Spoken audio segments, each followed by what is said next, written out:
The room fell silent the moment the lights dimmed. No one expected the night to begin like this.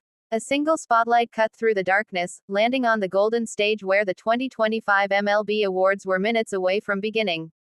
But even before the first name was called, everyone felt it. Tonight wasn't just about trophies. Tonight was about the men who stepped onto the mound when hope was slipping and turned fear into fire. People talk about home run kings and MVPs. But they rarely talk about the relievers, the ones who enter the game when everything is falling apart. The ones who carry the weight of an entire season on a single pitch.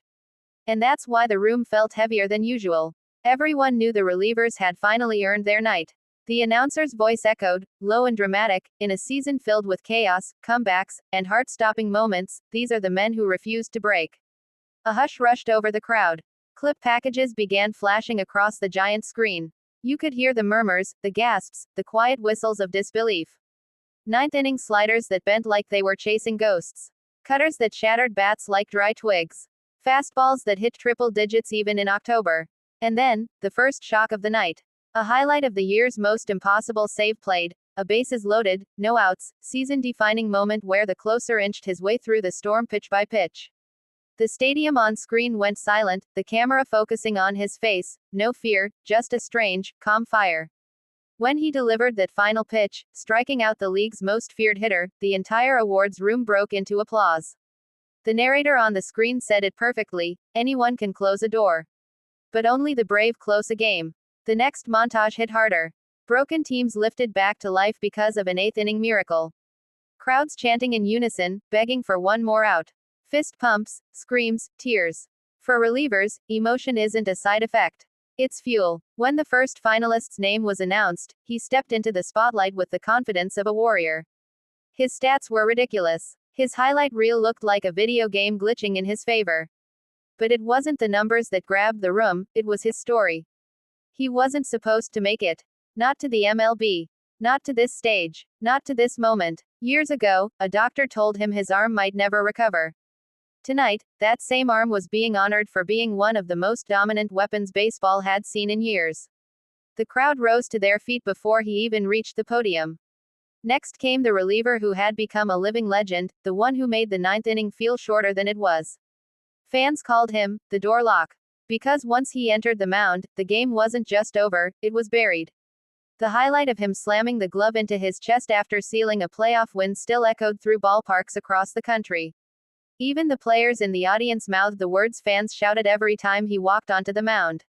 It's over. But then the energy shifted when the third nominee appeared, a young pitcher whose rise was so meteoric that analysts still questioned if he was even real. His pitches moved like they were alive, each one dancing, diving, spinning with chaos. Some hitters claimed the ball moved twice. Others said it disappeared midair. And yet, he pitched with the calm of someone older than his years. He was the rookie who relievers around the league watched with both pride and fear. The screen transitioned again, this time to a moment that defined the entire season. A relief appearance so gutsy, so emotionally charged, that even opposing fans stood and clapped. A family was shown in the stands, his family, watching with trembling hands as he struck out the final batter of a game that would later be called the turnaround. You could see it in their eyes. This wasn't baseball. It was life. The host stepped forward, holding the gold envelope. You could hear nothing. You could feel everything. Before he opened it, he spoke softly: being a reliever is not a role.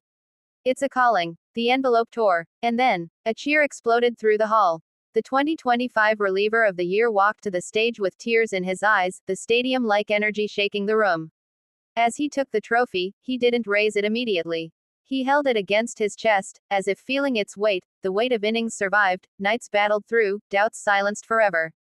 His speech wasn't loud. It didn't need to be. He talked about the nights he doubted himself. The nights he sat in the bullpen thinking he wasn't good enough. The nights he replayed blown saves in his mind until sunrise. But then he spoke about the moment he realized something important. It's not about being perfect.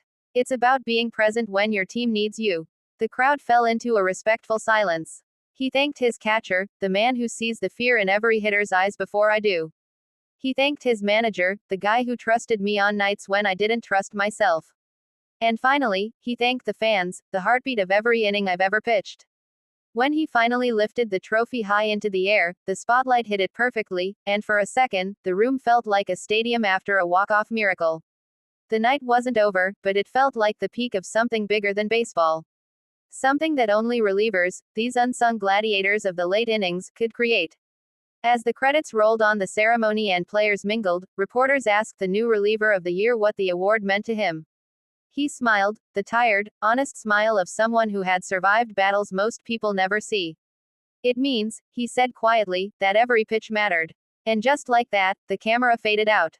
The lights dimmed again, and fans across the world were left with one thought. In baseball, just like in life, the heroes are often the ones who enter when everything is on the line. And still choose to fight.